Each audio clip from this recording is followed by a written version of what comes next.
السلام عليكم ورحمة الله وبركاته، اخواتي وبناتي وحبايبي، عاملين ايه؟ النهارده ان شاء الله نعمل مع بعض الاستاكوزا الاسكندراني بطريقه سهله جدا جدا. انا عايزه اقول لكم احنا هنا في اسكندريه بنقول على استاكوزا، ما اعرفش في البلاد التانية بيقولوا عليها ايه. يا رب تكون سهله عليكم ان شاء الله تجربوها. من الاكلات البحريه المميزه، طعمها حلو جدا زي الجمبري والجندوفلي والكابوريا والحاجات دي. طريقتها سهله جدا وما بتاخدش 5 دقايق على النار.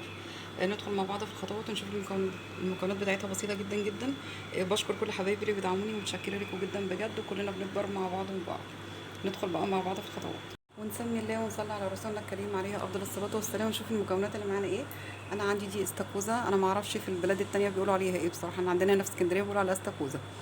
عايزه اقول لكم ما شاء الله طازه. عايزه تعرفي ان هي طازه ولا لا، بتبقى ماسكه نفسها كده ناشفه كده، ما تبقاش طريه معايا. بصوا كده ما شاء الله ناشفه خالص اهي. عايزه اقول لكم هي جايه صاحيه اصلا.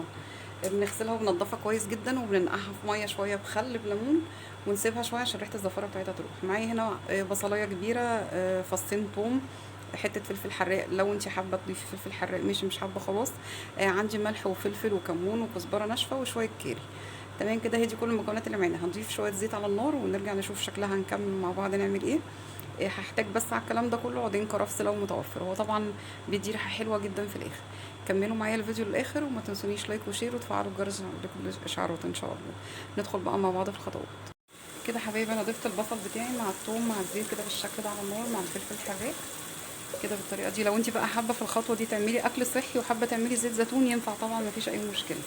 هتقلبي بس البصله شويه صغيرين يا دوب البصله بس تدبل معايا، مش محتاجه تتحمر او اي حاجه. هنضيف بقى عليها التوابل بتاعتنا كلها كده بالشكل ده. عايزه اقول لكم التوابل في الفتره دي بتخلي ريحتها حلوه جدا. وكده خلاص ريحه التوابل بتاعتي طلعت، نبتدي نضيف الخلطه بتاعتنا كده بالشكل ده.